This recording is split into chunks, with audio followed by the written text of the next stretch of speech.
Humanitarni autobus koji saobraća na relaciji Osojene-Kosovska Mitrovica odnedavno je promenio red vožnje, što je Srbima u povratničkim selima u opštini Istok olakšalo putovanje.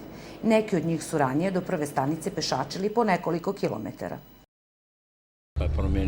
Promenilo se što evo mi 2 dana posle dolaska Vučića dobili smo autobus koji morali smo da idemo do Lukavca da bi čekali iz Osojena da dođe, a sad prolazi kroz Donji Dragolevac Istok i uzima ljude u Gornji Dragolevac i uzima vamo onda Kovrage i ponovo imamo eto tu vožnju.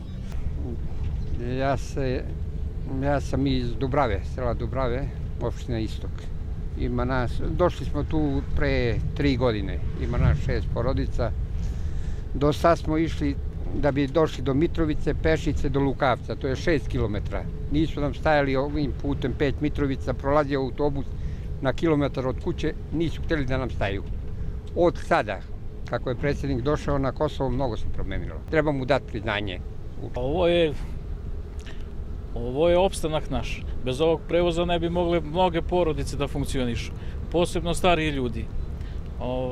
Ovaj prevoz je sa malim zakašnjenjem ipak došao, dočekali smo. Naše Povačičko selo pre 9 godina se vratilo, prva stanica nam je bila na 5-6 kilometru i plaćali smo taksi da bi došli do stanice, a od današnjeg dana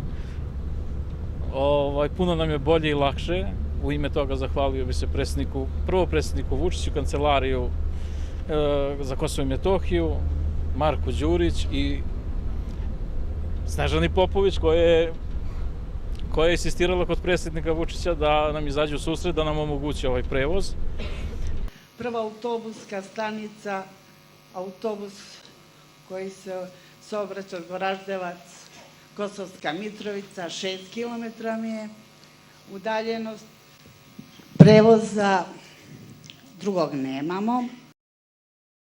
Predsjednik Vučić održao je obećanje i olakšao kretanje meštanima 7 povratničkih sela u opštini Istok, što im daje nadu da ovde ostanu i uverenje da imaju kome da se obrate za pomoć.